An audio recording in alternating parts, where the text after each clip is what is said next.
ნეიროქირურგია ძალიან სწრაფად განვითარებადი სფეროა. თავის და ზურგის ტვინის ოპერაციები მოითხოვს ძალიან დიდ სიზუსტეს და ქირურგის მხრიდან გამოცდილებას, რომ ნერვული ქსოვილი არ დაზიანდეს. ამ სფეროს დახვეწის პროცესში ექიმები მუდამ ეძებენ გზებს, ოპერაცია ნაკლები ინვაზიური გახადნა პაციენტებისთვის და რეაბილიტაცია უფრო იოლი. მსგავს ინოვაციას წარმოადგენს თავის ტვინის ოპერაციის ახალი ენდოსკოპიური მეთოდი. ტექნიკას ეწოდება ტრანსორბიტალური ნეიროენდოსკოპია და მას ძალიან საინტერესო ისტორია აქვს. სოფლიოს მასშტაბით სულ 300-მდე ასეთი ოპერაციაა დღემდე ჩატარებული და აქედან უკვე 10 საქართველოში. უშუალოდ ჩვენი სტუმრის მონაწილეობით. ასეთი ძალიან საინტერესო სტუმარი გვყავს დღეს სტუდიაში მინი, მედიცინის დოქტორი, ნეიროქირურგი ედიშე მაღალაშვილი. ბატონო ედიშე, მოგესალმებით. დღეს უნდა ვისაუბროთ ძალიან საინტერესო სიტყვაზე, ახალ სიტყვაზე ნეიროქირურგიაში, რომელიც არის ტრანსორბიტალური ნეიროენდოსკოპიური ოპერაციები, რომ მოგვიყვეთ, რას ნიშნავს ეს ახალი მიდგომა და როგორ განსხვავდება ის სტენდარტული მიდგომისგან. მოგესალმებით. მან ბევრი დეტალი არის პრინციპში. ერთ-ერთი უმნიშვნელოვანესი დეტალი არის ინვაზიის შემცირება, რასაც ჩვენ კოლატერალურ ზიანს ვეძახით, ხო, იმისთვის, რომ დაუშვათ ნებისმიერი ან სიმსივნე ამოიღო, ან ნებისმიერ ქსოვილზე ჩაატარო ოპერაცია, ჯერ უნდა მეზობელი ქსოვილი დააზიანა, მაგალითად, გაკვეთო კანი, ინტრაკრანიალური, ანუ ქალას შიდა ოპერაციებისთვის სულის რეზექცია მოახდინო. და ძალიან ერთ-ერთი უმნიშვნელოვანესი მომენტი არის ის, რომ ასე ვთქვათ, კოლატერალური ზიანი იყოს შემცირებული, რაც უფრო ადვილად ანუ რეაბილიტაციურ პერიოდს უფრო ადვილად გადიან პაციენტები, უფრო ადრე აღდგება შრომის უნარიანობა ქირურგიული ოპერაციების შემდეგ, მაგრამ განსაკუთრებით მინდა აღვნიშნო, რომ ეს არის ერთ-ერთი უპირატესობა ამ მიდგომის და ბევრად უფრო დიდი უპირატესობა არის ის, რომ ცოტა ძნელია ესე, როცა არ ხარ ნეიროქირურგი ამ დეტალებს მიხვდე, მაგრამ განსაკუთრებულ ვექტორებს, განსაკუთრებულ შეტევის კუთხეებს გვაძლევს ეს მიდგომა ქირურგიული ოპერაციების დროს. და არის მთელი ნუსხა პათოლოგიების, როდესაც ჩვენ ტრანსორბიტალურ მიდგომას ურჩევთ პაციენტებს, არა იმიტომ, რომ შევამციროთ კოლატერალური დაზიანება, უფრო ადრე ჩადგნენ პაციენტები მწყობში და ადრე აღიდგინონ შრომის უნარიანობა, არამედ მხოლოდ და მხოლოდ იმიტომ, რომ ამ მიდგომით უფრო ეფექტურია ამა თუ იმ ტიპის ოპერაციის ჩატარება და ეს არის ამის ყველაზე მნიშვნელოვანი მომენტი. ლევან მოახსენა, რომ ახალი სიტყვა არის მედიცინაში ნამდვილად და ვინ არის ამ მეთოდის ავტორი და როდის დაიწყო ამ ყველაფრის საფუძველი, როდის ჩაიყარა? ეს არ ყოფილა, ასე ვთქვათ, რევოლუციური და არ წარმოიშვა რაღაც ცარიელ ადგილას ვაკუუმში, ეს იყო ევოლუციური განვითარება ჰქონდა. ამას დაედო საფუძვლად ძალიან დიდი ექიმების, იგივე მე-19 საუკუნის დასაწყისის ექიმების, როგორც იყო თუნდაც იგივე რუდოლფ კრონლაინი, ჰერმან კნაპი, რომლებმაც გარკვეული ანატომიური ორბიტოტომიები შეიმუშავეს და ასე შემდეგ. მერე, რა თქმა უნდა, ეს მე-20 საუკუნის ტექნოლოგიური გარღვევა მედიცინაში ძალიან მნიშვნელოვანი იყო, მათ შორის მაგნიტურეზონანსული ტომოგრაფია, კომპიუტერული ტომოგრაფიის მოგონება, შემდეგ უკვე ენდოსკოპის და ენდოსკოპიური ტექნიკების მოგონება, როგორც შეიძლება მე ეს წლების განმავლობაში იხვეწება თვითონ ამ ენდოსკოპის მოხმარება, იმიტომ რომ ჩვენ რაღაც ახალ ტექნიკებს ვანვითარებთ, ვაყალიბებთ, როგორ შეიძლება ოპერაციები გავაკეთოთ და ის რაც 10 და 15 წლის წინ შეუძლებელი იყო, დღეს უკვე რაღაც მარტივად და ყოველდღიურობად მიგვაჩნია. ჩვენ ამ თვალთახედვაში, რომლიდანაც უყურებთ, პირველი ტრანსორბიტალური ნეიროენდოსკოპია მიგვაჩნია, რომ შეასრულა ვაშინგტონის უნივერსიტეტის პროფესორმა კრის მომ, რომელმაც 2007 წელს გააკეთა პუბლიკაცია 16 პაციენტზე ჩაატარა 20 ქირურგიული ინტერვენცია. პრინციპში ეს დასაწყისი როგორც ყოველთვის ბანალური და მარტივი იყო უცხო სხეული, რომელიც ორბიტის გავლით შევიდა ქალას შიდა სივრცეში, მიიყვანეს ამ ადამიანის კლინიკაში და მან გადაწყვიტა, რომ დიდი ტრეპანაციის მაგივრად საკმარისი იქნებოდა აი ამ დაზიანებული უბნიდან ენდოსკოპი შეეყვანა ქალას ფუძეში და ესე აღმოაჩინა, რომ იქ გარკვეულ სტრუქტურებს, მათ შორის თავის ტვინს ხედავს და თავის ტვინის ანატომიურ სტრუქტურებს ხედავს.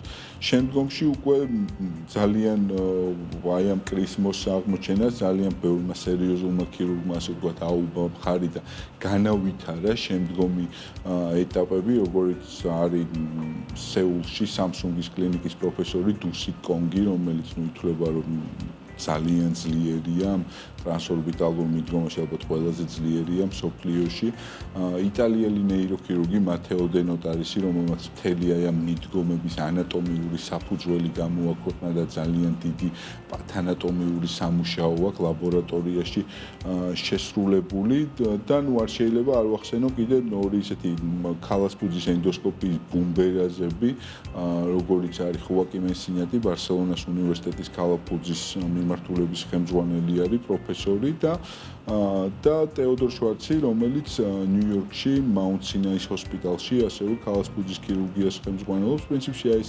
ადამიანები არიან რომლებმაც ის ფორმა მიცეს ამ ოპერაციებს რომლებიც ამას დღეს აქვს და დიდი იმედი გვაქვს რომ ხვალ დაემატებიან სხვა ადამიანები რომლებიც ამ მიდგომას კიდევ უფრო გააუმჯობესებენ გაამრავალფეროვნებენ და უფრო მეტი პაციენტი და მეტი ადამიანი ისარგებლებს ამის ბენეფიტებით.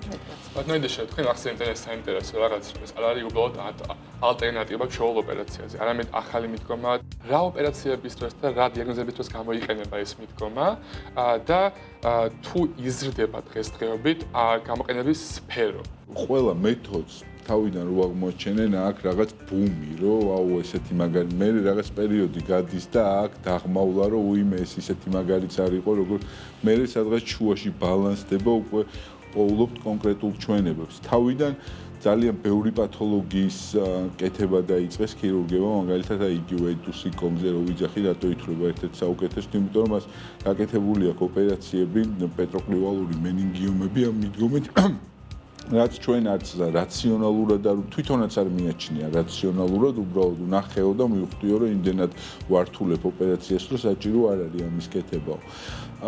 მეორე მომენტი არის რომ თვითონ მაყურებლისთვის ძნელია მაგრამ ეს მეცნიერული ენა უნდა ჩავრთო მინდა თუ არ მინდა არსებობს ეგრეთ წოდებული აი თავის ტვინი დევს რაღაც ძვალზე ამ ძვალს ქვია ქალას ფუძე და როდესაც ამ ტვინის ამ ზედაპირზე არის პათოლოგია რაღაცნაირად ტვინის გავლით იქამდე მისვლა ძალიან ტრაუმული და დამაზიანებელი.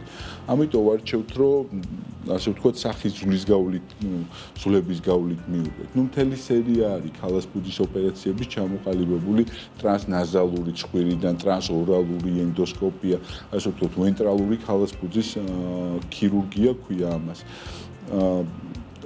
ერთ-ერთი ეს წინა მხრიდან აი მიდგომების არსენალში ერთ-ერთი მძლავრი და ძლიერი იარაღი არის ტრანსორბიტალური ქირურგია. ძირითადად ეს არის შუბლის, საფეთქლის პათოლოგიები. მაგ ძალიან ბევრი მაშინ სპეციფიური ფრაზა უნდა ვიხმარო.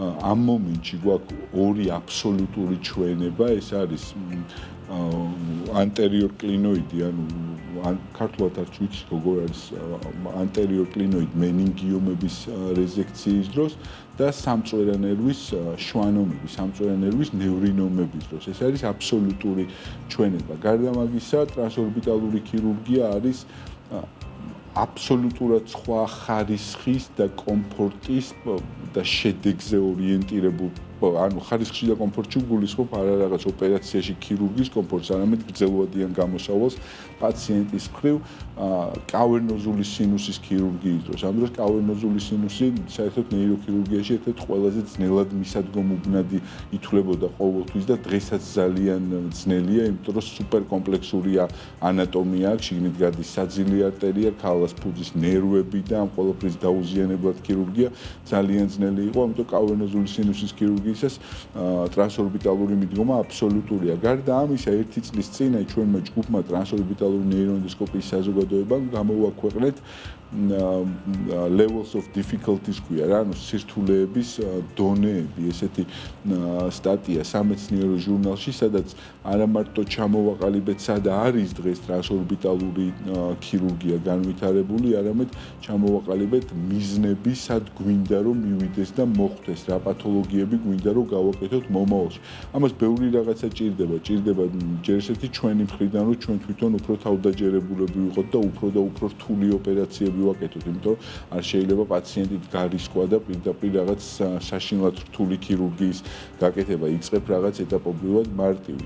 მათ შორის მიგვაჩნია რომ მე პირადად მიმაჩნია რომ მოახლოესი 10-15 წლის განმავლობაში ეს გახდება სტანდარტი ისეთი პათოლოგიების მკურნალობისთვის, როგორიც არის შუა არტერიის ანევრიზმა, საძილი არტერიის ანევრიზმა, ანუ მათ შორის ეპილეფსიის ქირურგია, ახლა მაგალითად შვეიცარიაში ლუცერში ვარ დაპატიჟებული ულფ შნაიდერთან მაისში, რომელთან ერთადაც საქართველოში ეპილეფსიის ქირურგიას ვანვითარებთ, ვაყალიბებთ და ყველა ოპერაციის მერე ვეუბნები, რომ აი 10 წელიწადში ჩვენ ამ ოპერაციებს ტრანსორბიტალურად გავაკეთებთ. და ადამიანია, რომელსაც ამ მომენტშიც კი ეს ტრანსორბიტალური ქირურგია არ აქვს ნასწავლი, არ იცის და ვაიმე უნდა ჩამოხვიდე, უნდა მაჩვენო ზუსტად როგორ შევძლებთ ამას მომავალში რომ გავაკეთოთ. ეს პათანატომიური სამუშაოა, ეს ლაბორატორიულია, ეს გვამური ოპერაციებია. მინდა გითხოთ, ახსენეთ, რომ რაღაც სხვადასხვა დეტალურად აღწერეთ უფრო სწორად როგორ ხდება და რატო ირჩევს ხანდახან ამ უშუალოდ ამ ოპერაციას და რეაბილიტაციის პროცესი როგორია? ადამიანები ძალიან განსხვავდებიან ერთმანეთისგან. ძალიან დიდი არის ჩვენ შორის სხვაობა. მათ შორის ანატომიური. ასევე განსხვავდებიან პათოლოგიები, ხო, ორი ერთნაირი სიმსივნე არ არსებობს, ზუსტად ისევე როგორც არ ვიცი, ორი ერთნაირი ჭადრაკის პარტია არ არსებობს და ორი ერთნაირი ფეხბურთის მატჩი არ ყოფილა, ხო? შესაბამისად და რა თქმა უნდა, ორი ერთნაირი ოპერაციაც არ არსებობს, ხო, ქირურგი ყოველდღე რაღაც სხვადასხვანაირად აკეთებს. შესაბამისად, მე მგონია, რომ ქირურგიული ოპერაციები პაციენტები ერთმანეთისგან კვადრატში განსხვავდებიან, სხვადასხვა ადამიანს სხვადასხვა პათოლოგია ჭირს და ოპერაციის შედეგები კუბში, იმიტომ რომ კიდე სხვადასხვა ქირურგმა, ამიტომ ამის სტანდარტიზაცია საშუალოდ რამდენია ძნელია სათქმელი, მაგრამ აი წარმოიდგინეთ, რომ დაახლოებით 15-დან 20 სანტიმეტრამდე კანის განაკვეთი 2 სანტიმეტრამდე მცირდება. სადღაც 10 სანტიმეტრიანი ძვლის ტრეპანაცია და რეზექცია ძვლის ასევე 2 სანტიმეტრამდე მცირდება.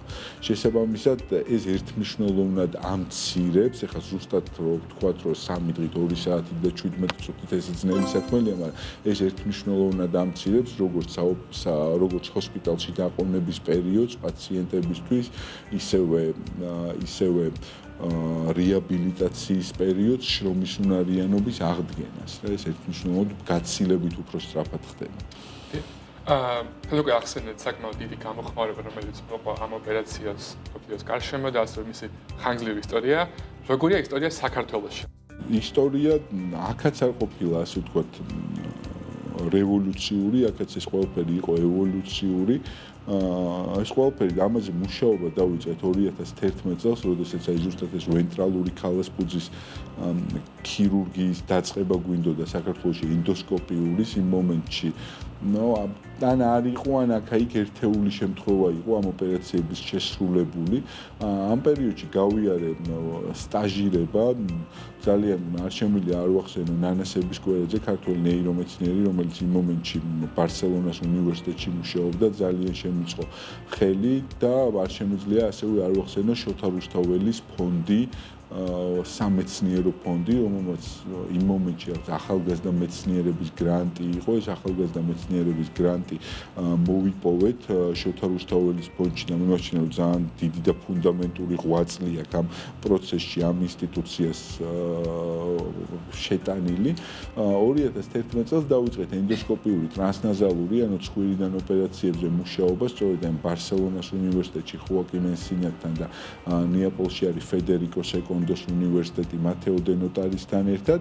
მე რაღაც დავმეგობრდით, მუდმივად ერთმანეთთან ურთიერთობდით, სამეცნიერო რაღაც ინფორმაციას ერთმანეთში ვცვლიდით. მე ძალიან მომეწონა იდეა, იმიტომ რომ დავინახე მასში პერსპექტივა, დავინახე მასში განვითარება, დავინახე მასში მომავალი, თუმცა დღემდე მიუხედავად იმისა, რომ რაღაც 300-ზე მეტი ოპერაცია გვაქვს და 100-ზე მეტი სამეცნიერო პუბლიკაცია გვაქვს უკვე საერთაშორისო მაღალ რეიტინგულ ჟურნალებში, ძალიან ბევრი პროფესორები, მათ შორის ძალიან ძლიერი ქირურგები, არა მარტო საქართველოში, უცხოეთშიც კი დიდი სკეპტიციზმით არიან განწყობილები ამ ხშირად არიან ხოლმე ადამიანები, რომლებსაც სიახლეებისადმი ეს პარადიგმ შიფტინგი ქვია რა, ეს პარადიგმების ცვლა როცა ყალიბდება, მათ შორის ქირურგიაშიც, ქირურგებისთვის ძალიან ძნელია პარადიგმების ცვლაში მონაწილეობის მიღება, იმიტომ რომ თავის შინაარსით ქირურგები სუპერ კონსერვატულები არიან და მათ არ აქვთ რაღაცა როგორც არტში, იმიტომ რომ როგორც კი დაიწყებ რაღაც ჩენის მოგონებას, ეს ყისიერად აისახება სულად უარყოფითად შედეგებზე, ამიტომ ქირურგები ძალიან კონსერვატული კასტა არის თავის შინაარსობრივად და დღემდე ძალიან ბევრი წინააღმდეგობა აქვს. თუმცა მე მაშინაც კი, როდესაც ევროპაში ვიწყებდით ამას რაღაც 2017-18 წელი იყო, ჯერ კიდევ ლაბორატორიულ მუშაობას ვაკეთებდი, ძალიან დიდი პერსპექტივა დავინახე, შევყევი ამ პროცესს მომეწონა, მე უკვე იყო 2021 წელი, როდესაც სელექცია გავაკეთეთ პირველი პაციენტის, რომელზეც გვინდოდა ქირურგიული ოპერაციის ჩატარება, ერთ-ერთი მათეო დენოტარისი, იტალიელი მეცნიერი ნეიროქირურგი ჩამოფრინდა, ჩვენ ერთად გავაკეთეთ პირველი ოპერაცია, დღესდღეობით მსოფლიოში ზუსტი ციფრის თქმა ძნელია, იმიტომ რომ მსოფლიო დიდია, მაგრამ მგონია რომ სადღაც 300-ზე ოდნავ მეტი ოპერაცია არის ჩატარებული, აქედან 10 არის ჩატარებული საქართველოში, ჩვენ ინსტიტუციაში 10 ჩვენი გუნდის მიერ არის